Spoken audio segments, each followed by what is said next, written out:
Hello and welcome everyone to our first webinar series, which is hosted by the University of Washington Center for Environmental Health Equity, or CEHE.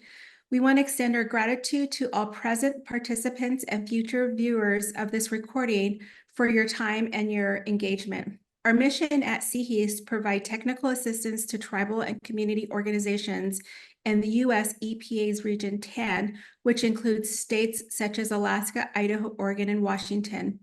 Our goal is to enhance their ability to apply and manage environmental and energy justice grants and programs effectively. To fulfill this mission, our webinar series seeks to exchange and share valuable data, information, knowledge, and wisdom, thereby addressing informational gaps in environmental and energy justice topics. So we hope this series will particularly benefit tribal nations and communities, but we're also thankful for the wider audience who take interest in this. In essence, the center, their focus on environmental and energy justice in tribal communities through this webinar series provides a gift of conversation to support tribal nations, communities, organizations, and individuals by providing a respectful place for sharing and exchanging knowledge and experiences. I'm going to go ahead and ask Thor if you could please share our land acknowledgement and introduce our speakers. Thank you, Clarita. All right, so we would like to acknowledge and thank the many tribes of the Coast Salish region whose traditional lands the University of Washington occupies. The land and sea, this region is connected to the body, heart, and lives of these people and has been since time immemorial. We seek to honor the strong sovereign nations of the Coast Salish region and their right to self-determination. We thank these people past, present, and future, and recognize that this acknowledgement is only the beginning of a conversation of actions, awareness, and connections. We also recognize that a land acknowledgement is a formal act undertaken by many different Indigenous groups that holds varying and different significance other than the term adopted by Western institutions. Now, without further delay, it's our honor to introduce these two strong Indigenous women, Administrator Lanor Curole and Dr. Shanondora Billiot of the United Houma Nation, as part of the Center's inaugural Environmental and Energy Justice in Tribal Communities webinar series. The United Houma Nation has resided in the Terrebonne and Lafourche parishes, including the Ile de Jean Charles along the coast of Louisiana for the last 200 years, and in the region for a lot longer than that. We extend our gratitude to these leaders for taking time out of their busy schedules to share their knowledge and experience with us. Now, I would like to turn the mic over to Dr. Billiot to get us started. Thank you, Thor. Actually, Ms. Lanor Curole is gonna do the first introduction. Thanks, I appreciate it. So my name's Lanor Curole. I'm the tribal administrator for the United Houma Nation. I'm based here in Houma, Louisiana, south of New Orleans. I've worked with the tribe for 23 years full-time. Actually started working with them since I was a teenager, and just lots of different things while I was working in college, and 14 of those last year since tribal administrator. I'm also a tribal citizen. I grew up in a small community of Golden Meadow in Lafourche Parish, and have lived the experience along with the community of these efforts. And so we're happy to share our story and kind of where are we in working through these issues. Thanks, Shanondora. Thank you. Thank you, Clarita, Dr. Begay, and Thor for having us. Thank you also for the respectful land acknowledgement. Hello, everyone. I am Shanondora Billiot. I'm a citizen of United Houma Nation. I work as an assistant professor at Arizona State University. Given that I am in Phoenix, I would like to acknowledge that I'm on the physical locations within the ancestral homelands of 22 American Indian tribes that have sustained its connection to land and water since time immemorial, including the Acamel, Ohotham, Quechua, Pipash, and Tohono O'odham peoples. So today, we're going to talk about some tribal research initiatives that I've been involved in, and Lenore is going to talk about the broader tribal research that's going on and exciting things that are going on now. For my portion, I'm going to talk about kind of get us on the same page with some definitions of global environmental changes, some adaptation research overview. So, as a way of overview for those who may not be as familiar with the broader term global environmental changes, it is defined as changes to the physical and biogeochemical environment, either caused naturally or influenced by human activities such as deforestation, fossil fuel consumption, urbanization, overexploitation, and waste production. Global environmental changes includes disasters which are acute and time delineated and have a time delineated recovery, as well as long-term climatic cycles or climate change, as well as human activities that directly cause disturbances among ecosystems like coastal erosion. All of these changes have effects on our biodiversity, water, ecosystems, and human health. So we know that our zip code is the greatest predictor of how long you're expected to live. Not so much just your blood pressure, or your cholesterol levels, or your genetics. It's your zip code's influence on health that has that helps determine how long you live, and it's multifold. It can serve as an indicator for socioeconomic factors that are inherent to health and longevity, including race and wealth. Where you live directly affects your health also through community factors, such as access to healthy food, green space, and medical care. Zip code also impacts your health through exposure to air pollution, toxins, disasters, and climate change. And that is particularly relevant for how one is able to adapt, respond to, or recover from this exposure to these global environmental changes. And so, to me, these are incredibly stark predictors, because if you look at the box that says United States, just for to find some zip codes, I pulled the zip codes with the lowest poverty rate. In this case, it was in New Jersey, Bergen County, and they have 0%. There's that wealthy that they have 0% poverty rate, and have an average of 82 years life expectancy. Whereas the zip code with the highest poverty rate, which is in South Dakota, Carson County, is the life expectancy is 64 years. And that also happens to be where Lakota, it's in Little Eagle, South Dakota. Looking at Louisiana, the life expectancy is around the same as the United States, 75. Just within Louisiana, the life expectancy of the lowest poverty rate would be is around 80, where in East Carroll County, Louisiana, it's 71. Really stark is that two zip codes in the same parish in New Orleans, with the highest and lowest poverty rate, you can see that the difference is between 71 years to 83 years. So where you live matters. And that's also true with climate vulnerability. Of the 100 census tracts of the 100 census tracts with the highest overall climate vulnerability, were concentrated in 28 counties in just 9 states. So that's Texas, Louisiana, Mississippi, Alabama, Georgia, Tennessee, Pennsylvania, North Carolina, and South Carolina. What do we see all of that has in common? They're mostly clustered in urban areas, and they're near concentrations of industrial facilities that are known as AJ, environmental justice communities. At the top of the list, the most vulnerable county or census tracts come from St. John the Baptist, Louisiana, which is known as Cancer Alley. So there are many types of climate change adaptation research, moving from the country level to the community level.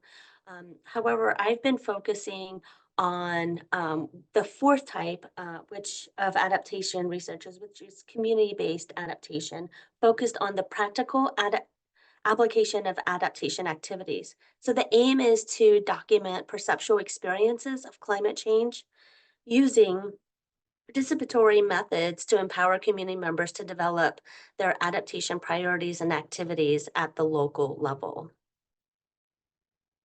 One also type of adaptation research, our response to climate change exposure is climate-induced displacement and migration.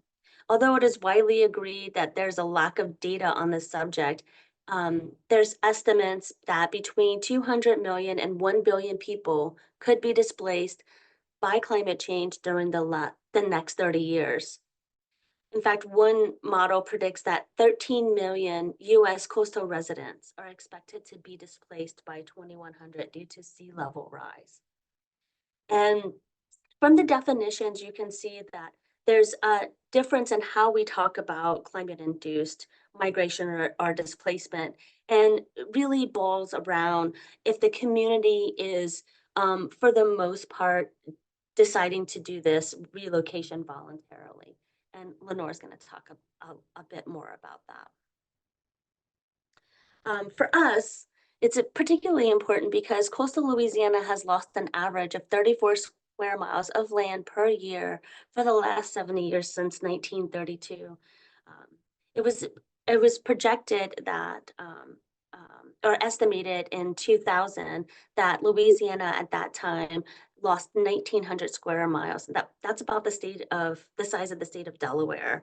And at that time, it was predicted if nothing was done to stop it, an additional amount about the size of the Baltimore, Washington, D.C. area would be lost.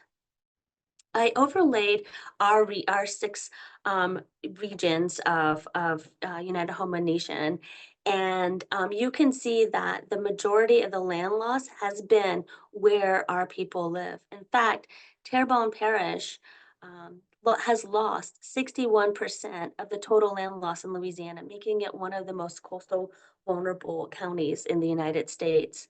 Terrebonne Parish is also the government seat of Houma's tribe and named after Houma. And so all of these communities along the Gulf Coast are exposed to environmental risks that impact health, mental health, food, security, water supply, and physical infrastructure. So that's why it's been incredibly important for us to develop and test adaptation activities as interventions with this population. I'm just going to highlight a couple that I've been involved in, and Lenore is going to expand upon that, but then also challenges of doing this kind of work, especially with researchers. So across 3 samples with United Houma Nation, 3 separate samples, these statistics are about the same. That using the health-related quality of life, which asks in the last 30 days, how many days have you felt either healthy, mentally or emotionally ill, or physically ill? And you can see that just over that people felt physically, mentally, or emotionally ill over 6 days of the year, 6 days in the last 30 days, excuse me. Well, reverse, only feeling healthy approximately 1 day. For context, pre-COVID study in New York City of around 2,300 participants found that those participants felt an average of 4.5 days mentally or physically unhealthy in the last 30 days. Using mental health screening and diagnostic tools, you can see that participants typically screen between 14 and 28% of PTSD, depression, or generalized anxiety disorder. And in a quick review of a logistic regression on poor mental health, you can see that the risk factors include identifying as female, experiencing discrimination, having higher ethnic identity, and exposure to environmental changes as mentioned, climate change, coastal erosion, and repeated disasters, whereas protective factors are age and social support. In qualitative interviews, key findings show that there's this cyclical nature of these socio-cultural events, physical environment changes and impacts. So we know anthropogenic activities cause these changes in the environment. These changes have led to a loss of medicines and harvest, where medicines are harder to find. And it leads to impacts on health and livelihood, where participants believe that their health is directly impacted by these changes to the environment, which leads to a loss of cultural knowledge being passed and reiterated between and among generations, which is leading to loss of knowledge on things like protecting the land, changes in harvest, and trapping methods. One way that we sought to address this is by doing a land-based healing pilot, which was a 7-day outdoor excursion with 20 Houma women, where we tested field operations, curricular implementation, feasibility, and acceptability of intervention among participants. We conducted pre and post interviews in 2 focus groups with the overall goal of identifying cultural health beliefs through motivational interviewing curriculum, co-created, and thus we co-created a Houma-specific health model. One participant said, I just think it's part of hitting the piece home of where we have that responsibility. Maybe it is a little seed that's planted about that I have responsibility as an ancestor to further something along for someone, because I think I definitely walked away with a feeling a lot stronger. And I wish we had more money to be able to continue to do this. And so, we submitted a NIH application 3 separate times. Last time scored 7% percentile, and which is the high, is like only 6% of applications scored higher than ours, and it still wasn't funded. We changed it from adult women to youth based on the recommendation from the participants, which was Houma-centered, age-relevant, 12-week land-based multi-level behavioral health intervention targeting individual youth behavioral change related to health and environment. It was to be implemented in 3 phases, intended to expand from the individual to the community. The intervention is also designed to simultaneously engage youth to create behavioral and environmental awareness leadership events, as well as engage activities from the interpersonal through community levels to have influence throughout their lifetime. And so with that, I'm going to turn it over to Miss Lanor and talk about how these things have come to fruition, and the good and the bad of it. So take it away. Thank you. So part of that, and I appreciate that backdrop, Shanondora. The research certainly helps inform.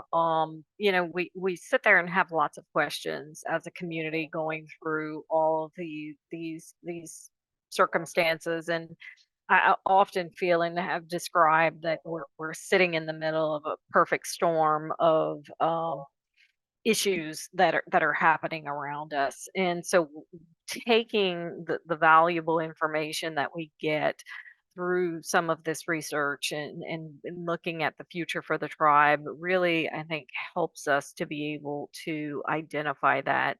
And so the issue becomes is with repetitive disasters, and it's the increased frequency and the strength of those storms is we really have to determine how are we adjusting to climate change impacting our community, and then and how does that affect the citizens' decision making. I think we have a lot of theories of what were happening and going on, but really wanting to get that solidified and verified through some research efforts. So that actually brought us to, and you can go to the next slide, a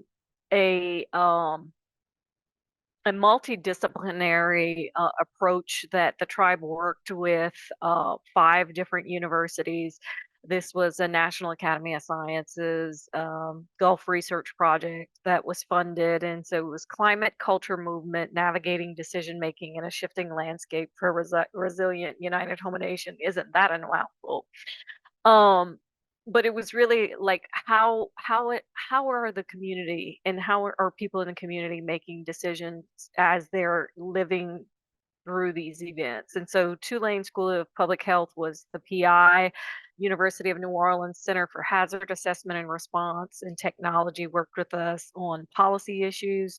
University of Arizona School of Anthropology on the ground, looking at what were the community impacts. LSU Sea Grant worked with us on mapping activities and how do we look at some of the problems and issues visually. And then Dr. Billiot with Arizona State University School of Social Work and the individual impacts to that. And so ultimately our goal was trying to find tools to aid the community and the tribe. And so the joy of getting funded was right on the front end of COVID. We were getting ready to launch, moving into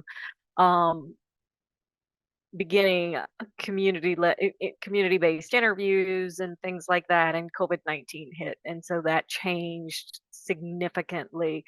You can go ahead and click through those challenges. Huge impact. So I'm sure anyone who's listening and did research at the time, COVID was a major impact on research. Then in 2020, we had hurricanes Delta and Zeta that impacted our community. I want to say that year we actually had like 5 storms that hit our community, but Delta and Zeta by far were probably the 2 hardest where we were on the ground providing services. And then 2021, Hurricane Ida as a Category 4 storm hit right smack in the middle of our largest communities in between Terrebonne and Lafourche, and did significant damages. And then, of course, coordinating IREs with 5 universities is certainly a challenge. So I think we may design things a little different if we were doing this differently. But part of it was you make lemonade out of lemons, and so looking at the opportunities. So with Hurricane Ida hitting, there were actually the opportunity to observe community in active response and looking at that all in real time. So some of the things we were able to do were actually mapping the impacts, capturing the changes on the timelines of response. So some of the things were as simple as, for anyone, if you've been in a community that's gone through disaster, you see these signs that go up. And so for us, for a hurricane, the first initial signs that go up or all of these contractors that come in from out of town because everybody needs to rebuild. So you have all the contractor signs that are all over the place. And then like 2 months later, you start seeing all the attorney signs popping up because people have to sue the contractors. And so it's just the whole thing of picking up these trends that are going on.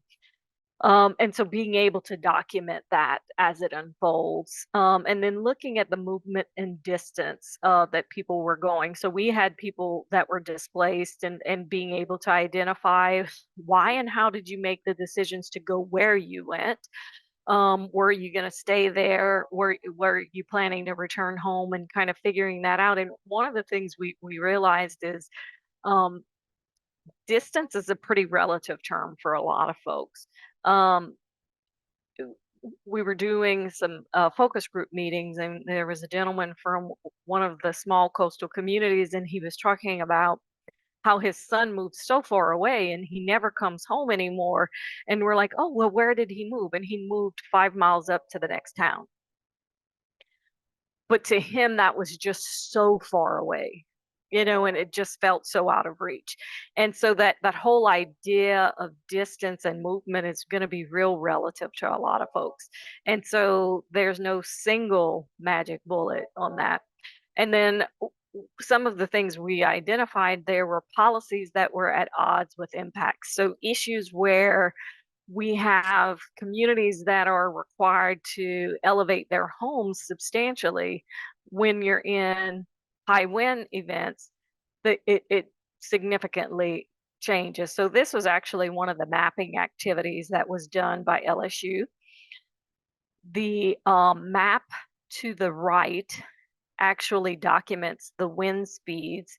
So the darker the area, the orange, red, or the higher wind speeds, and overlaid those purple dots are where our tribal citizens live. So these are fingers, these are bayou communities that are like fingers in the community.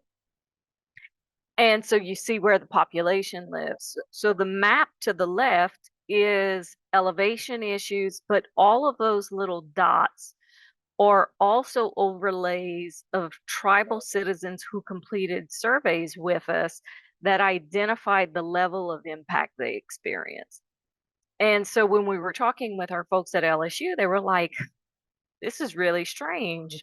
The wind speeds were much higher along Bayou Lafourche, which is where that bluer area is.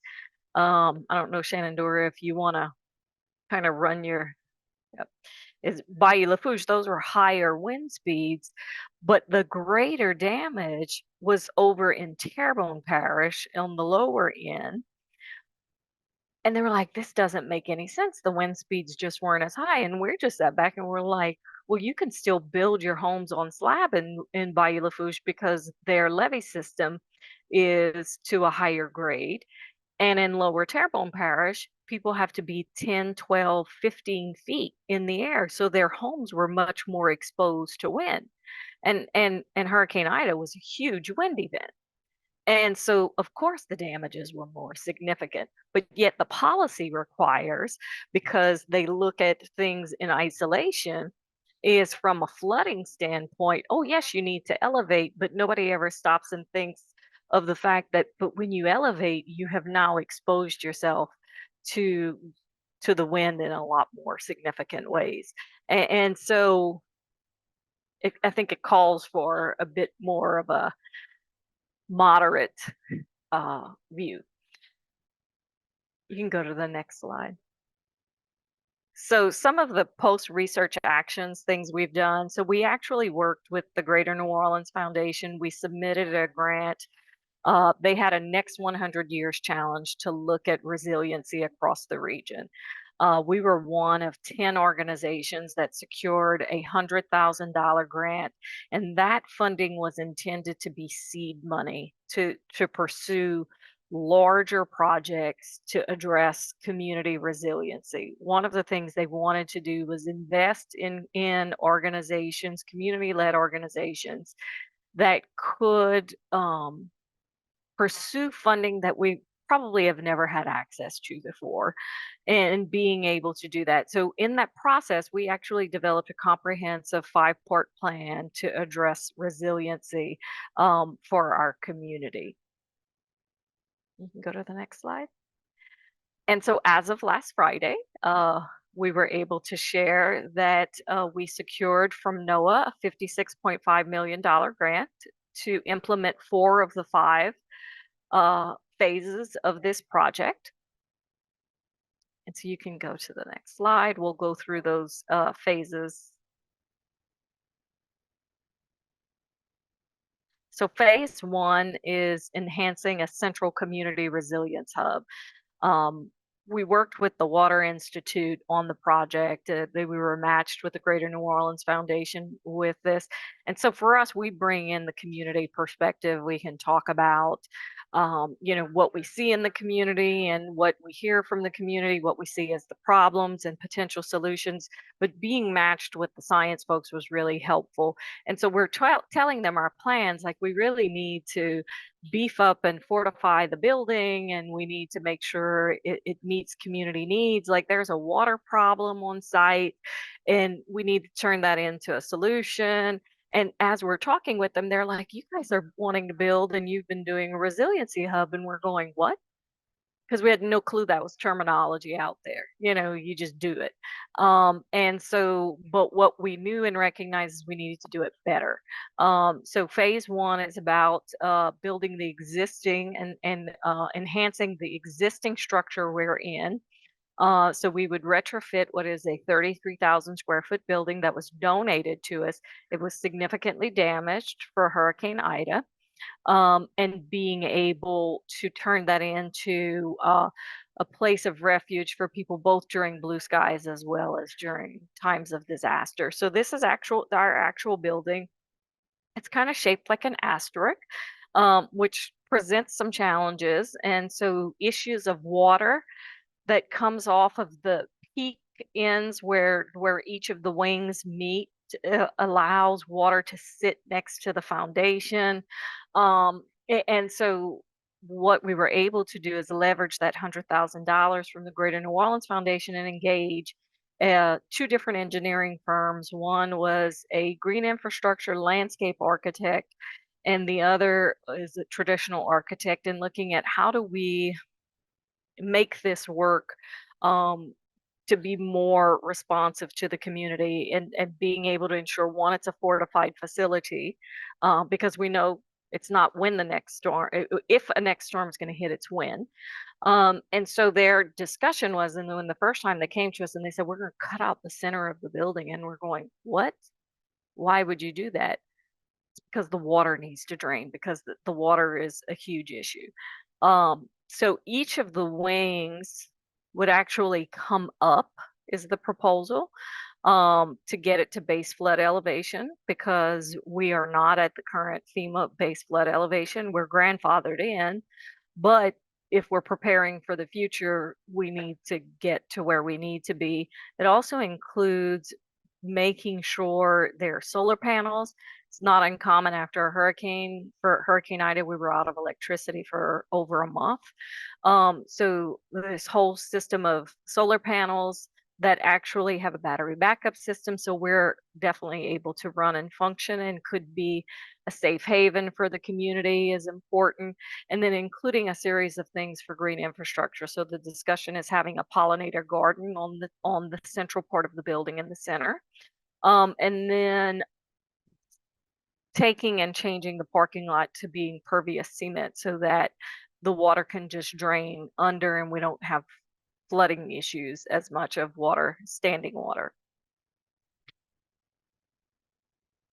Phase two is to establish and enhance satellite community resiliency hubs. So we serve 6 parishes, counties, about the size of the state of Delaware. The reality that everyone can come to a central location is just not realistic. So being able to create smaller hubs, that central resiliency hub could feed then resources to for those other communities, is phase two. So that would be able to do that. We do have 2 of the facilities already that are tribal facilities. 4 of the other parishes will be working with the local government to be able to look at what existing facilities they may have that we can harden, work collaboratively to be of service to the community. Phase 3 is strengthening and expanding communications. Part of what we've recognized is being able to communicate with people during disasters is really challenging, because we're south of New Orleans, and when people evacuate, the only information they hear is about New Orleans and not the lower bayou areas. So one of the things we're looking to do, we have a non-commercial educational radio station. This little building here up at the top is not there anymore. Hurricane Ida leveled it. And so that needs to be rebuilt, and the station needs to be functional, but we're also looking at designing it in such a way that we can be completely remote in its operation, potentially creating like an app that when people evacuate, they'll still be able to hear it, from their phones, through live streaming, because the important thing is they know when it's safe to come home, and that there are resources there to be able to assist them. So getting that and building that communication element is important.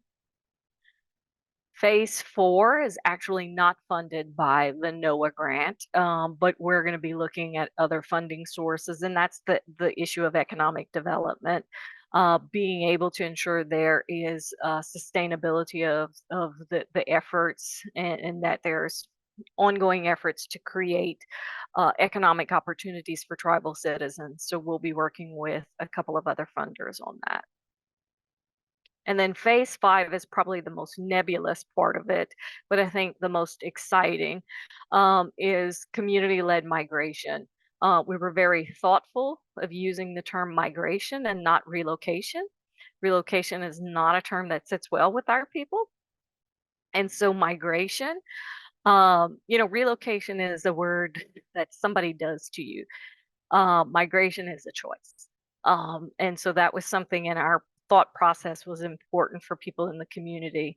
And so a lot of it is heavy community engagement. What are the things that people want and need to see? And then looking at creating a pilot land stewardship opportunity, whether that's through a land trust, that's kind of our ideas initially, but what and how can we kind of maybe push the envelope within the confines of the legal structures of the land trust to meet the needs of the community. So that's where we're trying to go, because we know and recognize not everyone gets to the point of saying I'm ready to move, or I'm ready to go to safer, higher ground at the same time. The whole efforts and thoughts that everyone picks up and leaves at the same time is just not reality. That's not how it happens. We've had people slowly leaving the community and out migration for a while. When the public school systems close, or they move the schools, or they shut them down, a lot of young families will move, because some of that infrastructure is gone. And so there are a lot of things that affect whether or not people stay or go.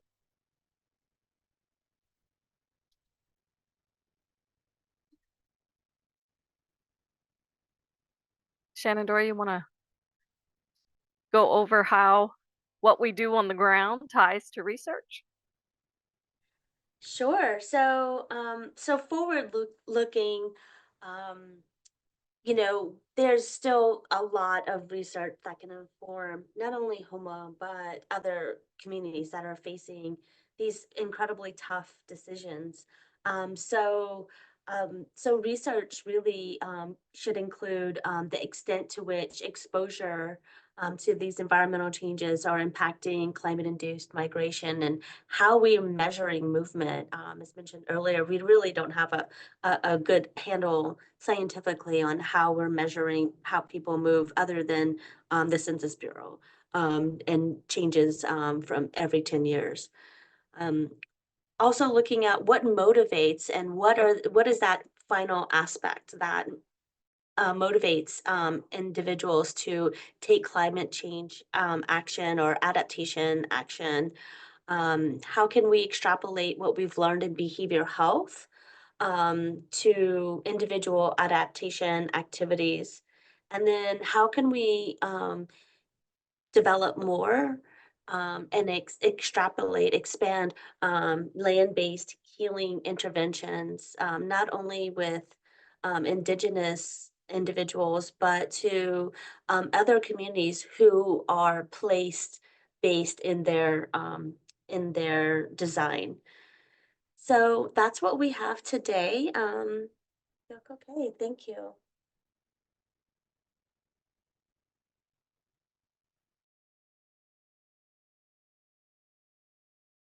Wow. Well, that was very interesting and super inspiring. It's amazing to see such a comprehensive understanding of how people are moving through a place pushed by climate change, and like where the future will be going. We're now going to be stopping the recording and moving into the talking circle discussion portion of today's webinar.